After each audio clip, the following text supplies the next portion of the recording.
Joining us now, and of course we have Joseph Simeha, who is a policy and political analyst, also joining us to talk about this. Let me begin with you, Professor. Good to see you this evening, and I know it's morning there. What exactly is the latest from the U.S. now that we know Congress passed? You know, it was overnight, it was done at 3 a.m. What exactly is happening right now in the Capitol? What is happening in the Capitol right now is that reality has set in.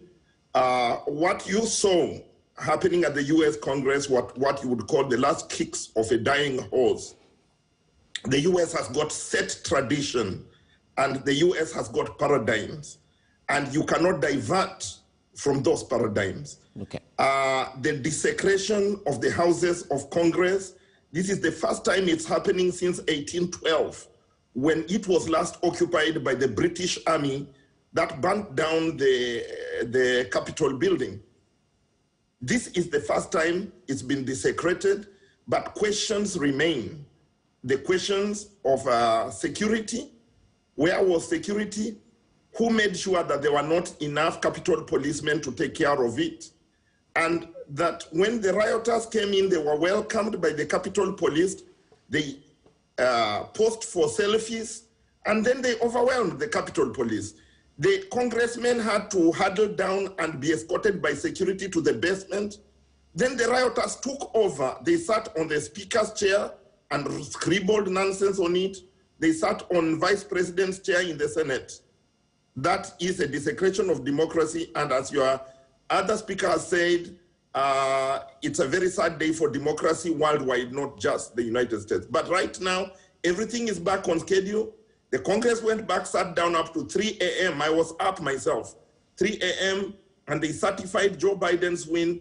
And Donald Trump, having realized that he has run out of options from his bag of tricks, conceded last night, and everything should go on smoothly from this point on.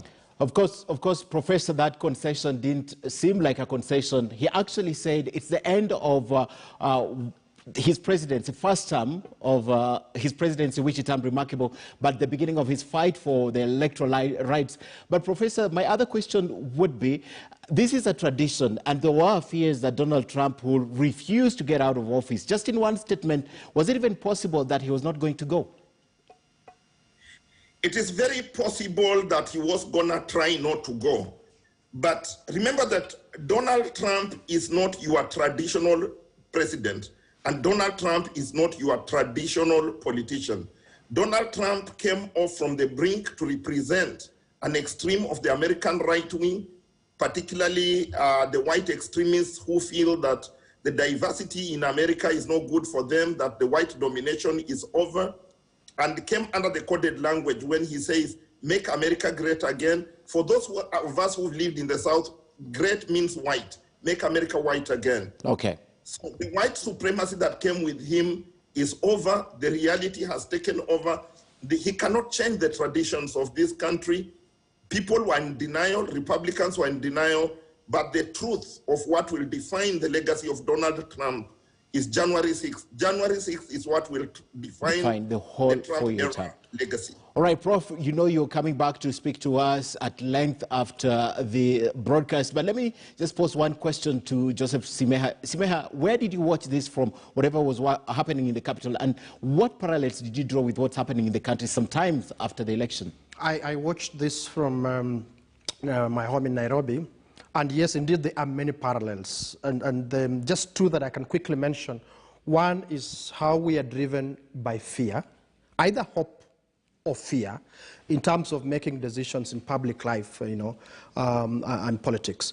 And the other parallel is the spectacle of post-election violence, how close it is, the fragility of democracy, that you cannot take it for granted that even if and when you have a tradition of democracy that is hundreds of years old, that it is still that much fragile. Okay. And that is why even for us here in Kenya, there's a lot more experimentation that we have to keep doing to ensure that we are getting the right balance, and we should not make assumptions that for as long as we go through the so-called paces of democracy, that therefore we have a stable democracy. So those are the quick parallels I can draw yeah. Of course, we'll come back to discuss a lot more, but the world was thrilled to watch what was happening in America. So many questions touching on democracy and